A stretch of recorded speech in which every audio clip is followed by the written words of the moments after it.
Good morning and welcome to Hope, Faith, and Joy Daily Devotion with me, Pastor Amanda. It is Thursday morning and we are taking a look at chapter 10 of Genesis.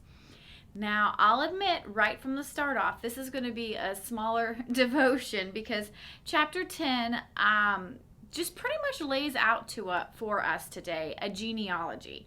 And I know how difficult it can be to read these. And I'll be honest, for beginner readers, I'll actually tell them, hey, just skip right over all those names and get to where the heart of the message is. But it is important for us to realize the importance of the naming of Noah's children and the great grandchildren and the great great grandchildren, especially when we're thinking about how the world is being populated and how this is also going to keep our connection throughout all of history. Now, there's a lot of names and things that we don't understand.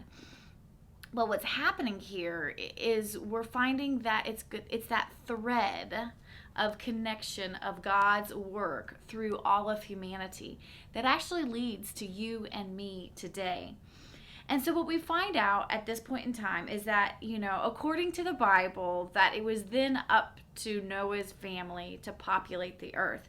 And so we have this interesting mixture. It's not just names, but we included in here are languages, our countries, and are the names of sons. And so there's a sense of what does the geography look like after the flood, now that the family is kind of spreading out and multiplying. And we have some interesting little things here and there, things that'll say like they're making up their own language here. We learn this interesting little bit about Nimrod, a mighty hunter before the Lord.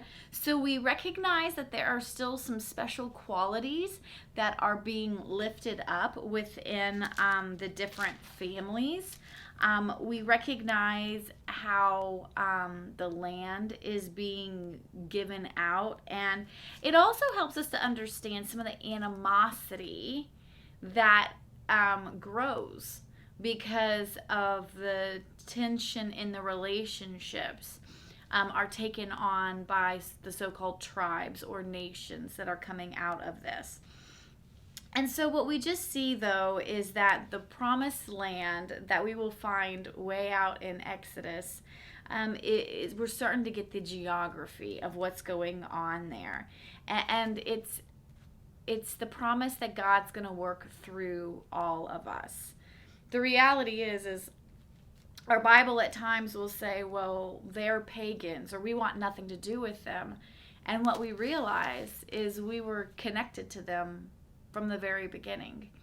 The Hebrew people will have this anger towards the Canaanites, and yet the reality is they all came from the same Father, and so there's a connection there. And how do we then approach the world, knowing that everyone we encounter is a sister and brother, no matter where it was in the lineup? And so as we go forward, knowing that things are getting intense in our world right now as we're having to make some interesting decisions. How do we do that, recognizing that every person we encounter is a sister or brother? And how can we help them to our best abilities, knowing that God's working in their lives just as God is working in our lives? And so that's what I have to offer for today's chapter 10.